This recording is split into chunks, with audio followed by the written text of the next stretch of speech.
ఇప్పుడే జీ5 app download చేయండి. చూడండి మీ ఫేవరెట్ టీవీ షోస్ ఎప్పుడైనా ఎక్కడైనా. ఇందాక ఈ నాగు ఫోన్ తో రామమ్మ కాల్ చేసినప్పుడు అర్చన అత్తయ్య లిఫ్ట్ చేసి మాట్లాడింది. హలో నాగు, ఎందుకు నాకు ఫోన్ చేస్తున్నావు? నువ్వు ఇలా ఫోన్ చేస్తే మా ఇంట్లో వాళ్ళకి నా మీద అనుమానం వస్తుంది. సీతను కిడ్నాప్ చేసి మర్డర్ చేయమంటే సగం పని చేసి వదిలేశావు. అయినా సరే నీకు డబ్బులు ఇచ్చేసాం కదా.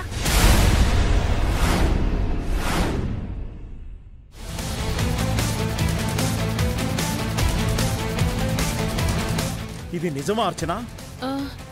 నువ్వు రౌడీలకి డబ్బులిచ్చి సీతని చంపించాలని చూసావా? అసలు ఏం జరిగిందంటే నేను టెన్షన్లో ఇది నా పేరు బయట పెట్టేలా ఉంది. నేను నోర్మై అర్చన, మాట్లాడావంటే చంపేస్తాను.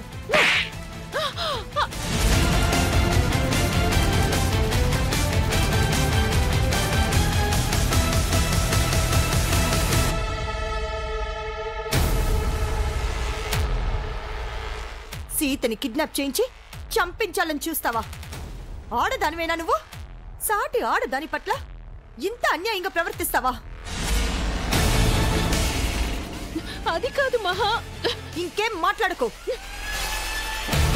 నీకు పుణ్యం ఉంటుంది, నా పేరు బయట పెట్టద్దు. నేను ఎలాగోలా బయటపడేస్తాను. నాకు సీతకు 100 గొడవలుండొచ్చు. రామ్ని సీత హర్ట్ చేసి ఉండొచ్చు. అంత మాత్రాన సీతని కిడ్నాప్ చేయిస్తావా? మానవత్వం ఉందా నీకు?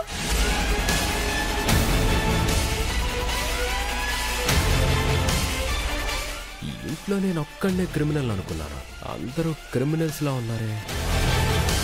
మన ఇంట వంట లేని పనులు ఎలా చేసావర్చనా? నీ మనసు ఎలా ఒప్పింది?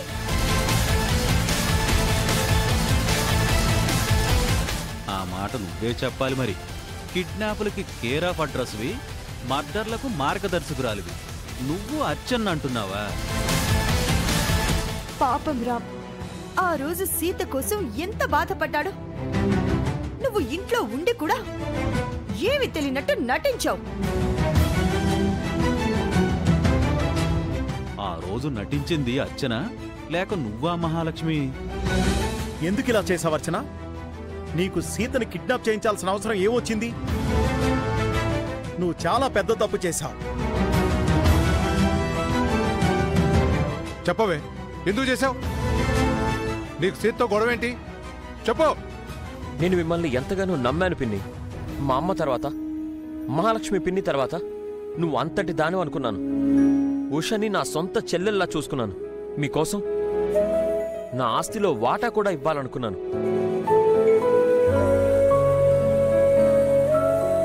నువ్వు, గిరిబాబాయ్, ఉష అందరూ సంతోషంగా ఉండాలి అనుకున్నాను. అలాంటి నన్ను బాధ పెట్టాలని, నాకు సీతని దూరం చెయ్యాలని ఎలా అనుకున్నావు? ఆ రోజు నేను ఎంత ఏడ్చాను. ఎందుకిలా చేసావు పిన్ని? వీళ్లతో మాటలు అనవసరం రామ్. వీళ్ళు ఒక్క క్షణం కూడా ఈ ఇంట్లో ఉండడానికి వీల్లేదు.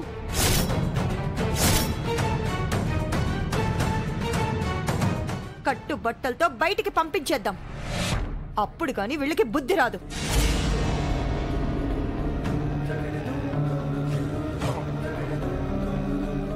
ఎన్నాళ్లకు మంచి నిర్ణయం తీసుకున్నావు చెల్లాయి. వీళ్ల వలన ఈ ఇంటికి నష్టమే తప్ప లాభం లేదు. పైగా సీతను చంపాలని చూశారు.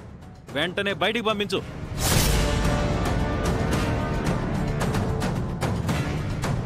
ఇంకా చూస్తారే? రామ్ మిమ్మల్ని మెడ పట్టి బయటికి గంటక ముందే ఇంట్లో నుంచి వెళ్ళిపోండి. గౌతమ్, వెళ్ళి వీళ్ళ బ్యాగ్స్ తీసుకురా. అలాగే పిన్ని.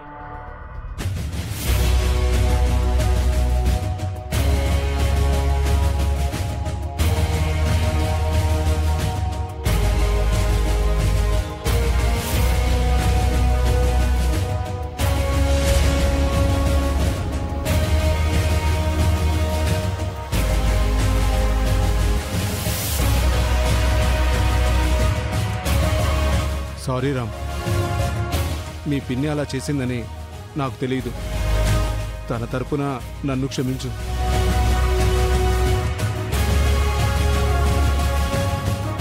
ఇంకొకసారి ఇలా జరగకుండా చూసుకుంటాను.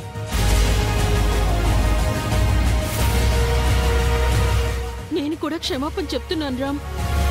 సీత నన్ను ఇబ్బంది పెడుతుందని క్షణికావేశంలో అలా చేశాను. సారీ రామ్.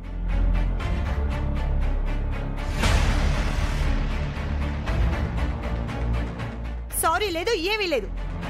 నా మీద హత్య ప్రయత్నం చేసిందని సీతను ఇంట్లో నుంచి పంపించేశాం.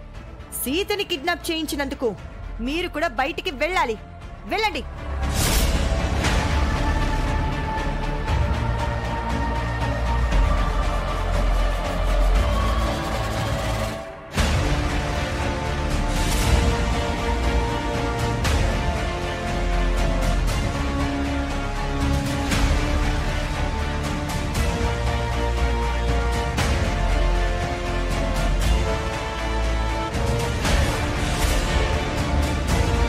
మమ్మల్ని క్షమించమని రామ్తో చెప్పన్నయ్యా. మేము ఇంట్లో తప్ప ఇంకెక్కడా బతకలేము.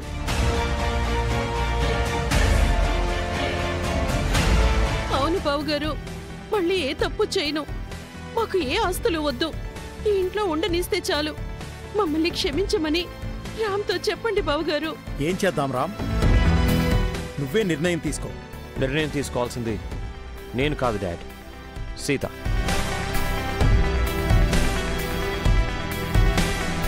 నువ్వు చెప్పు సీత, వీళ్ళని ఏం చేయాలి? నువ్వేం చెప్తే అది చేస్తాను.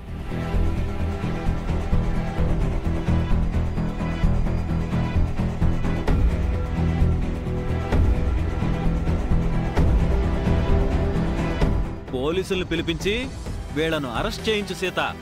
జైలుకు పంపించు. ఎందుకులే బాబాయ్, తప్పు చేశాము క్షమించండి అంటున్నారు కదా, క్షమించేద్దాం.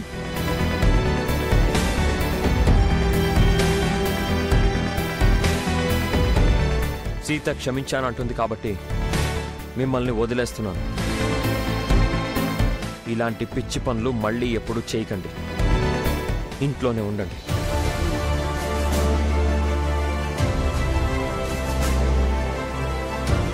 రామ్, చాలా థ్యాంక్స్ రామ్. థ్యాంక్స్ సీత, మమ్మల్ని క్షమించావు. అసలు ముద్దాయి తప్పించుకుంది. మిమ్మల్ని శిక్షించే లాభం. రామ్ పెద్ద మనసుతో మిమ్మల్ని క్షమించాడు. ఇక నుంచైనా మంచిగా ఉండండి. లోపలికి వెళ్ళండి. వాళ్ళను క్షమించింది సీత అయితే రామ్ పేరు చెప్తావేంటి? సీతకు ఆ క్రెడిట్ కూడా దక్కకూడదనే. జీ5 యాప్ డౌన్లోడ్ చేసి అన్ని ఎపిసోడ్స్ పూర్తి ఉచితంగా చూడండి.